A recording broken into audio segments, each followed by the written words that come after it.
My fiancée took off to wed the man of her dreams just 1 week before our wedding. 3 years later, she comes back wanting me again, but I'm married to someone she hates.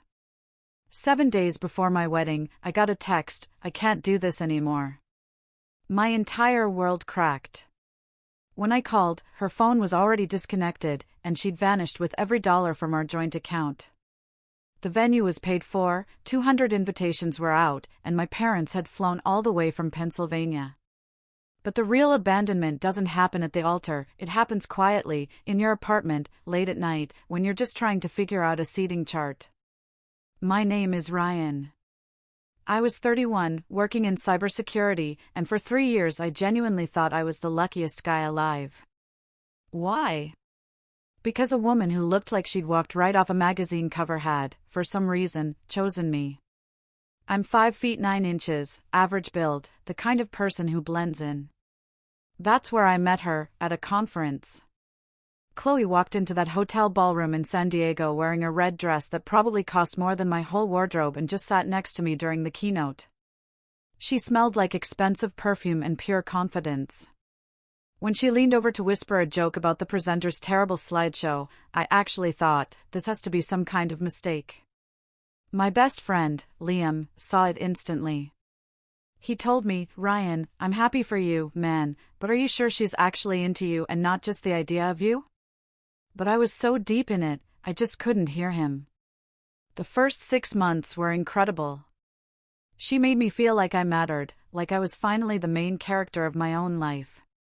Looking back now, though, I see all those red flags. I painted every single one green because I was terrified of losing her. She was always on her phone, during dinners, movies, even mid-conversation when I was telling her about my day. If I asked who it was, she'd flip the screen down, just work stuff, or my sister's being dramatic again, with this bright smile that somehow made me feel guilty. At parties, if I talked to anyone else for more than 5 minutes, I'd get this cold stare, and the car ride home would be silent until I apologized. I saw her snap at a waiter once because he brought ice when she asked for no ice. Not just a correction, but a full-blown, condescending lecture. When I suggested she'd been harsh, she didn't speak to me for 2 days. The craziest part? I always ended up apologizing. I'd show up at her apartment with flowers, she'd smile, and everything would go back to normal until the next time. Around month 8, she started checking my phone. Picking it up in the shower, scrolling through messages. When I said I was uncomfortable, she cried, said she'd been cheated on, and needed reassurance. So, I gave her my passcode. She'd show up at my office unannounced with lunch, stay an hour, making sure everyone knew we were together. And if any woman said hi, I'd get 20 questions about her. My parents started pulling away after she made a comment at Thanksgiving about my mom's cooking being rustic, in a tone that was definitely not a compliment. My brother stopped inviting me out because when Chloe came along once, she spent the whole night on her phone, then complained the entire drive home about wasting her evening. She was slowly cutting me off from everyone who might tell me the truth. When I proposed, I dropped $15,000 on a ring because she'd sent me screenshots of the exact one she wanted.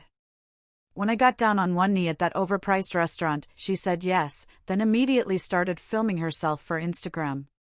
Wedding planning took over everything. Designer dress, destination rehearsal dinner, a celebrity wedding photographer.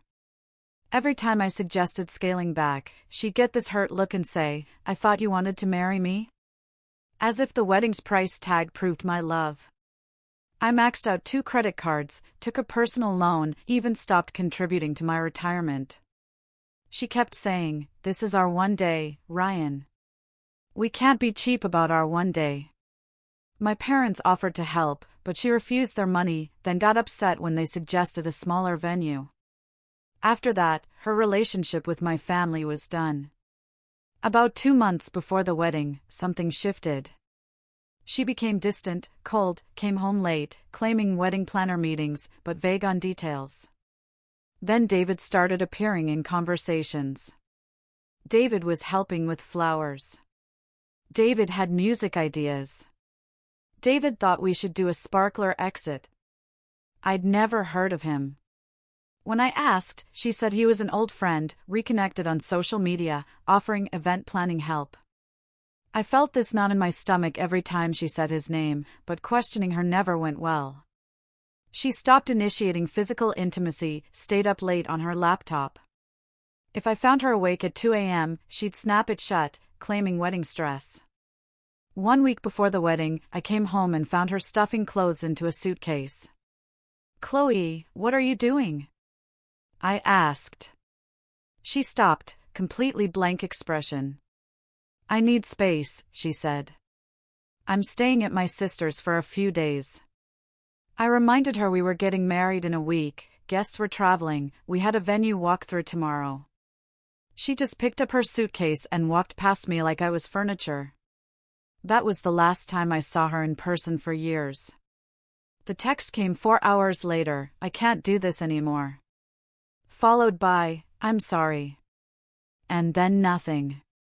I called 17 times, sent 40 messages, all unanswered until my calls went straight to disconnected.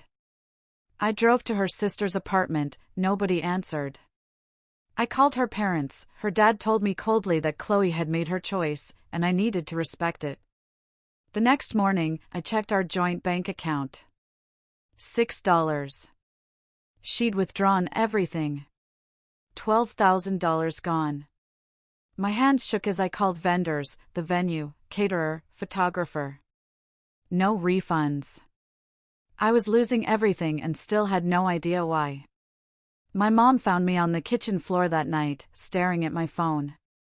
When she asked what happened, all I could say, over and over, was she left. I found out she ran away with David 2 days later. My cousin sent me an Instagram screenshot. They were at the airport, Chloe wearing sunglasses, laughing, David's arm around her. Location tag, San Diego International, our honeymoon destination. The caption, "New adventures with my love red heart."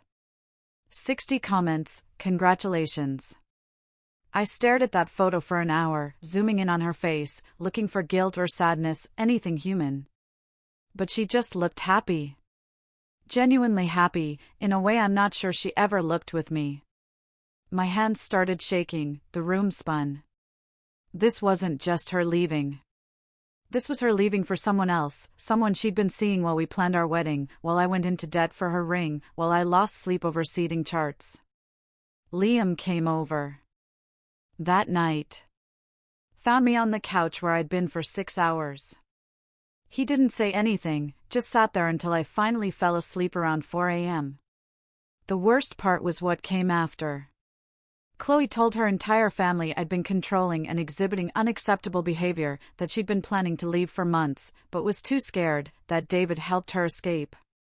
Her mom called my mom with horrible accusations about how I'd isolated Chloe and monitored her phone. My mom didn't argue.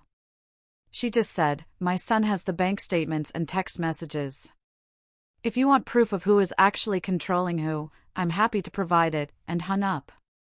I sent Chloe's dad a full breakdown of our joint account, every withdrawal she'd made, every dollar she'd spent while I worked overtime. He never responded, but her mom stopped calling after that. Our mutual friends split down the middle. Half believed her story because she got to them first. The other half had seen her behavior. I lost 15 people I considered close friends, people who blocked me without even asking for my side. The financial situation was devastating. The venue kept $8,000. Caterer $4,000. Photographer $1,500.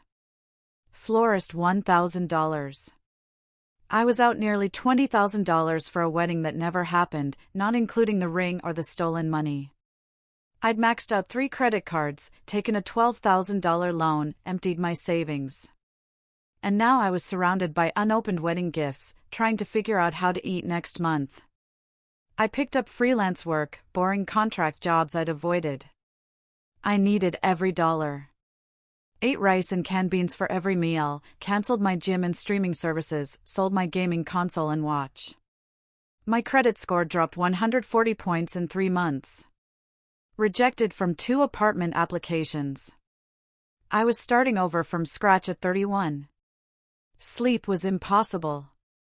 I'd replay every conversation, every moment I could have seen this coming. I lost 17 pounds in 5 weeks because food tasted like nothing. My boss pulled me aside, asking if I was okay after I missed 3 deadlines and was late twice. I told him family emergency, and he was understanding, but I saw the concern.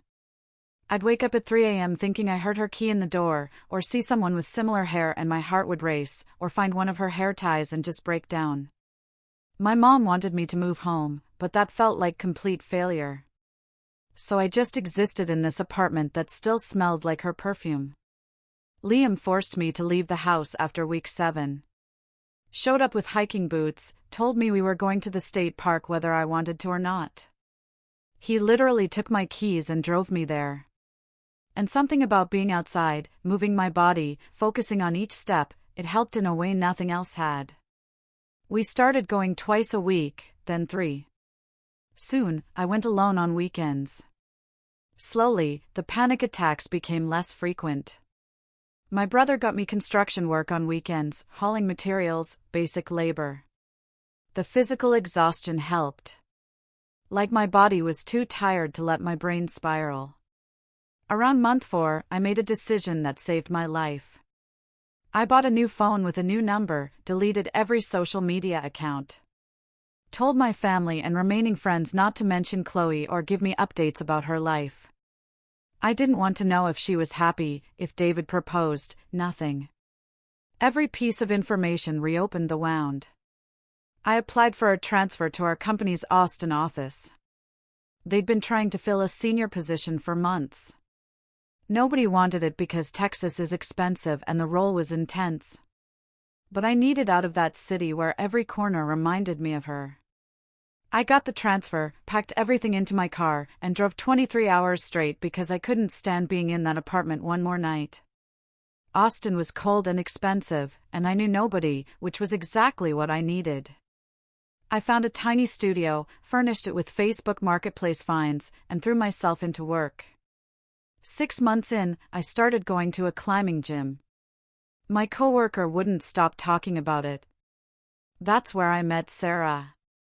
She was belaying for her friend, I was struggling nearby. When I fell for the 3rd time, she called over, "Your feet are too high. Drop your heel and push through your toes," like we'd been friends for years. I tried it, made it past the section I'd been stuck on. When I came down, she asked if I wanted to join their group since they needed a 4th. Nothing romantic at first, just friendly, in this effortless way that didn't feel like she wanted anything from me. After months alone, that casual connection felt like water in a desert. Sarah was a physical therapist who'd built her own practice from nothing. She had a loud laugh, wore the same ratty climbing shoes from college, and drove a car with 190,000 miles that she refused to replace because it ran fine. She didn't post her life online, didn't need constant validation, didn't play games or make me guess what she was feeling. If something bothered her, she said it. If she was happy, she showed it. If she needed space, she asked without making it punishment. We climbed twice a week for 3 months before she asked me to coffee. Even then, it felt like friends hanging out. I told her about Chloe on our 4th date because I owed her honesty. I expected her to run. But she just said, "That sounds really hard. I'm glad you got out." And that was it. No drama, just moving forward. We dated for a year before moving in together. Another year before I proposed. When I did, it was at home, on a random weeknight, with a ring I'd saved for slowly. She cried, said yes, and we ordered pizza, watched a movie. No Instagram posts, no performance, just 2 people wanting to build a life together. Our wedding was 30 people in her parents' backyard. I wore a suit I already owned. She wore a simple dress she found on sale. The whole thing cost less than $3,000. My credit was finally recovering. I'd paid off 2 of the 3 cards. The loan was down to $4,000. I had savings again for the first time in years. I felt like a person again instead of just a collection of wounds and bad decisions. And Sarah never once made me feel like I needed to be anything other than exactly who I was. We bought a small house, adopted a dog, built a life that was quiet and stable, nothing like the chaos I'd lived through with Chloe. It took almost 3 years from the day Chloe left to feel like I'd actually healed. By then, I thought about my ex less and less. When I did, it was more like remembering a bad dream than reliving actual trauma. I genuinely believed that chapter of my life was closed forever. Then one afternoon, I was at the grocery store. I heard someone say my name. I turned around. Chloe was standing there, in the produce section, holding a basket of organic vegetables, looking at me like she'd just seen a ghost. Chloe looked good. That was the first thing I noticed. Expensive good. The kind of polished appearance that comes from regular salon visits and a closet full of designer labels. Her hair was different, shorter, highlighted. Her nails were perfect.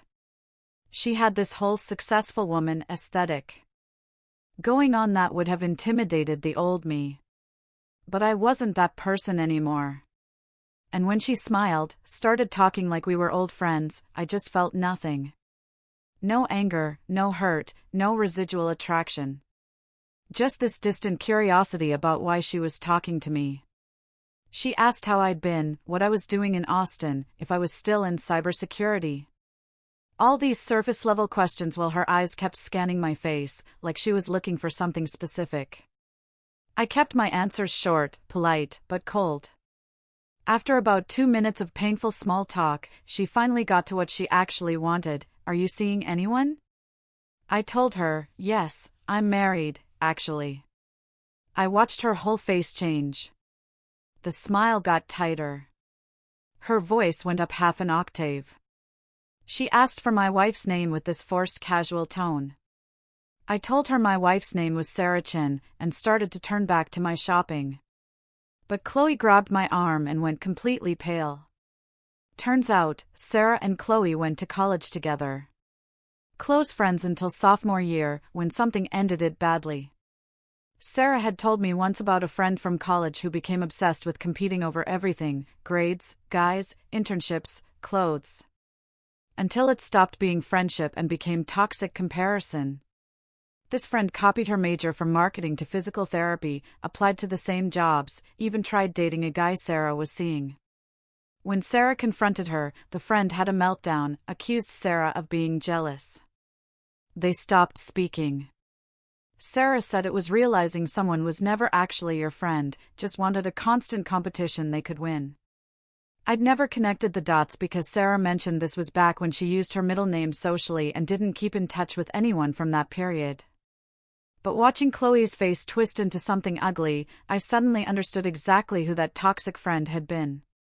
Chloe's whole demeanor changed instantly.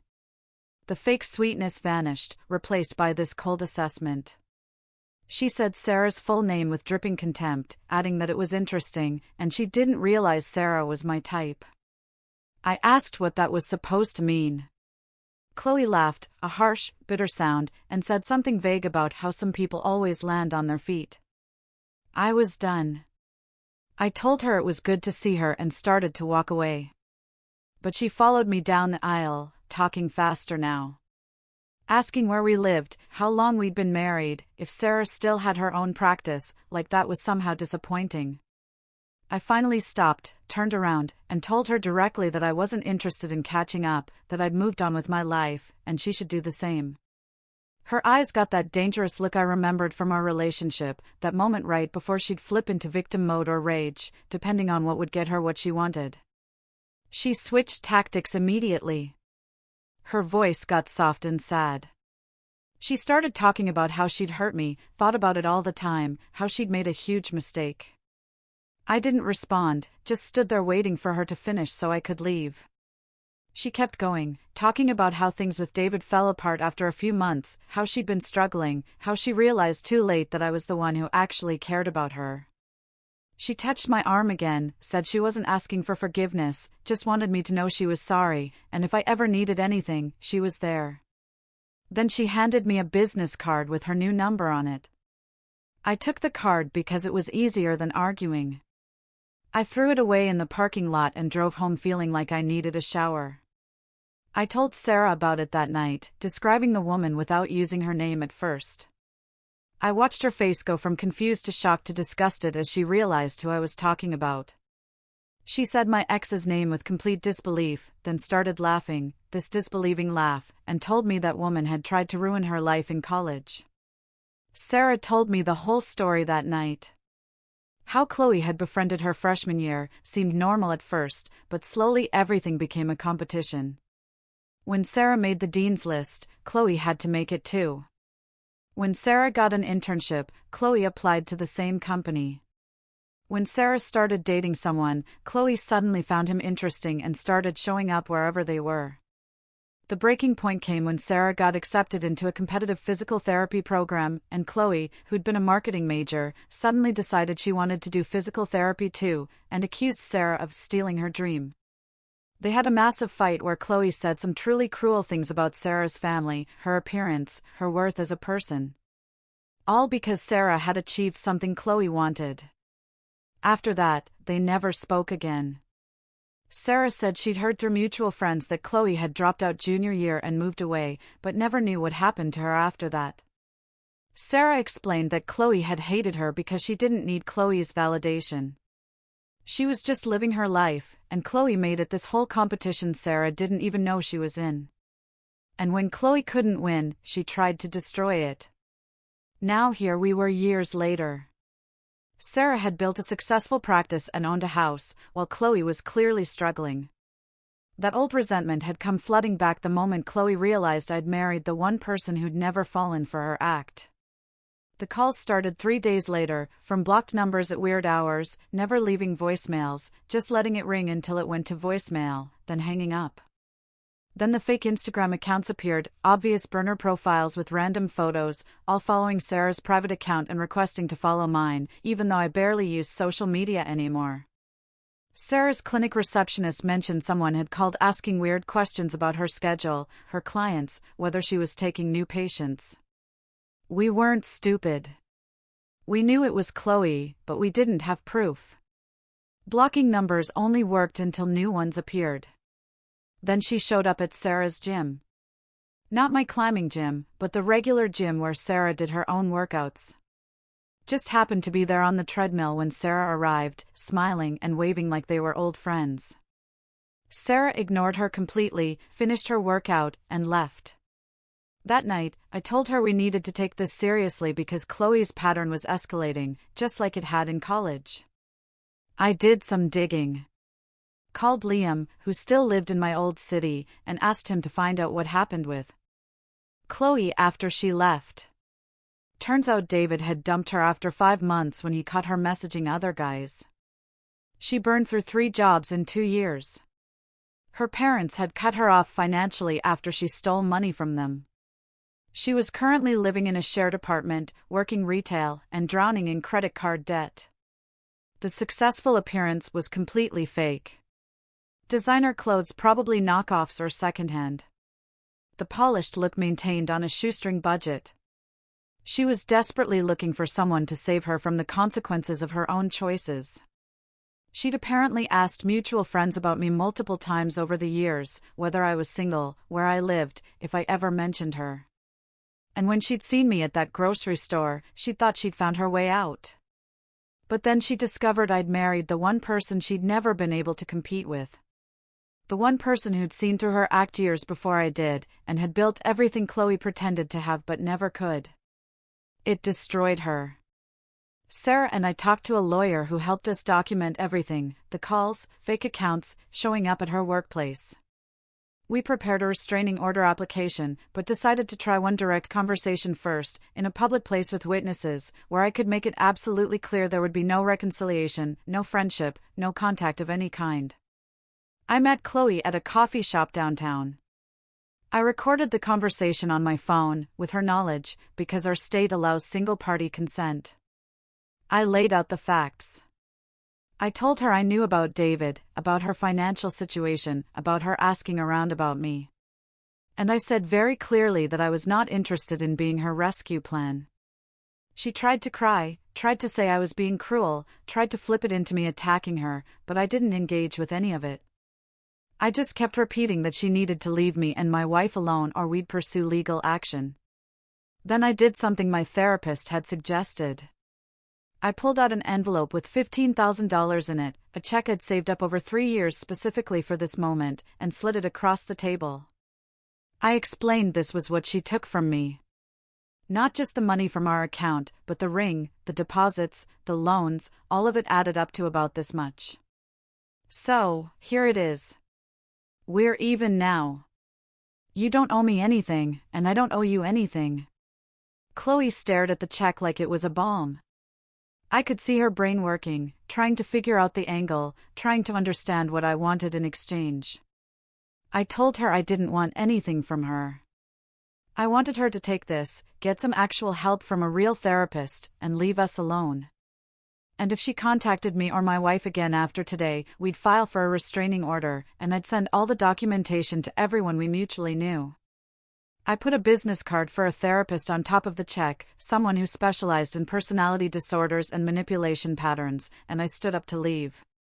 She grabbed the check, but not the card. She said, "You think you're better than me now?" with real venom in her voice. I looked at her one last time and said, "No, I just think I'm healthier, and I hope someday you can be, too." That was 8 months ago. We never heard from her again. The calls stopped. The fake accounts disappeared. Sarah's receptionist said nobody had called asking questions. Last month, Sarah told me she's pregnant. We're having a daughter in May. Sometimes, late at night, when I'm thinking about the future, I feel grateful that my lowest point led me here. The nightmare of that cancelled wedding, the financial ruin, the months of depression, all of it was horrible. But it also pushed me toward a life I never would have found if Chloe hadn't left. I don't forgive her for what she did, but I also don't hate her anymore. I just hope she figures out whatever she needs to figure out before she destroys someone else the way she almost destroyed me. What do you think about this story? Would you have given her the money?